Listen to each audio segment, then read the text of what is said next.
Welcome to Union Duff.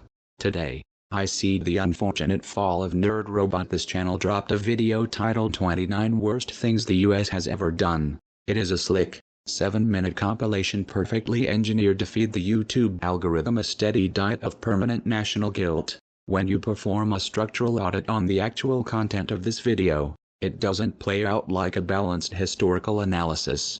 From the very first seconds, it drops right into a pre-programmed, institutional software loop designed to blame everything on a single demographic. Today, we are breaking down the entire Blame America machine, because the scoreboard never lies. Let's look at the actual data of the video.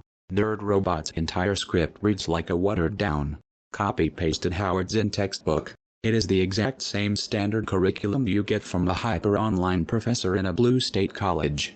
He takes 150 years of complex history, extracts only the deepest scars, and stitches them together into a rapid-fire list. He starts with the transatlantic slave trade, transitions directly into the Trail of Tears, and rolls straight through every historical flaw he can find. We don't run away from history on this channel. Every historical event is a critical piece of data, but the glitch in this video's programming is obvious. It isn't designed to teach history so we can learn from it. It functions entirely as a blame whites script, built to compile historic atrocities and use them to force a permanent spreadsheet of demographic guilt onto the modern viewer.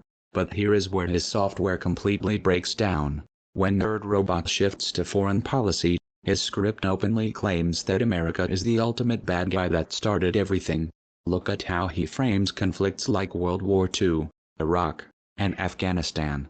According to his narrative, brutal, aggressive regimes are twisted around to look like helpless passive onlookers who did nothing wrong. He frames the atomic bomb as pure American aggression, completely erasing the brutal reality of Imperial Japan, an aggressive military empire that slaughtered millions across Asia, forced thousands into comfort stations, and launched a surprise attack on Pearl Harbor. He does the exact same thing with modern conflicts, blaming American operations while sweeping the active tyranny of Saddam Hussein or the Taliban under the rug. To the internet left, these brutal dictatorships and terrorist networks are treated like innocent victims. They treat actual, ongoing tyranny as a localized aesthetic choice, while screaming that their own country is the ultimate villain. Your moral software is completely corrupted.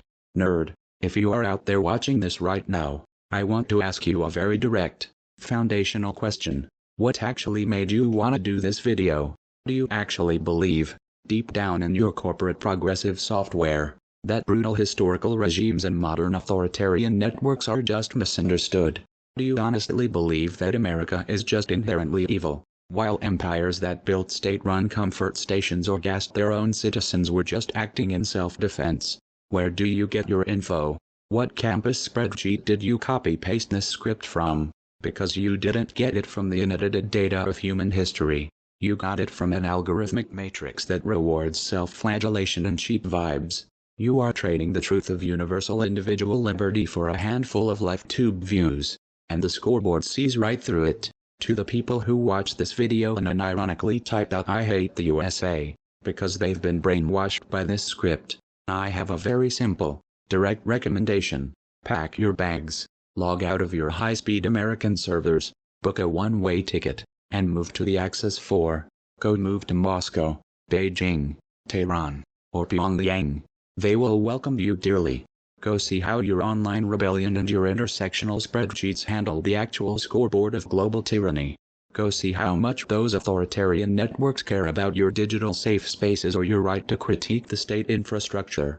The absolute comedy of the Blame America crowd is that their entire lifestyle relies on the absolute security and individual liberty that the American shield provides. You love playing the rebel because it is 100% safe to do it here. If you tried to audit the dark history of the state while sitting in Moscow or Tehran, you wouldn't just lose your ad revenue, you would disappear from the grid entirely. Let's look at the actual business model behind Nerd Robot's downfall. 7 minutes of concentrated American guilt. Why do it? Simple. It is the fastest way to farm easy clicks.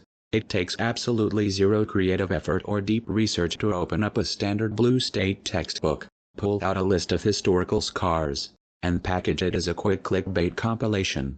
You don't have to provide context. You don't have to show the global scoreboard. And you don't have to do any actual critical thinking. You just title it something inflammatory, feed the algorithmic rage machine, and watch the view counter spin. It's cheap corporate progressive click farming.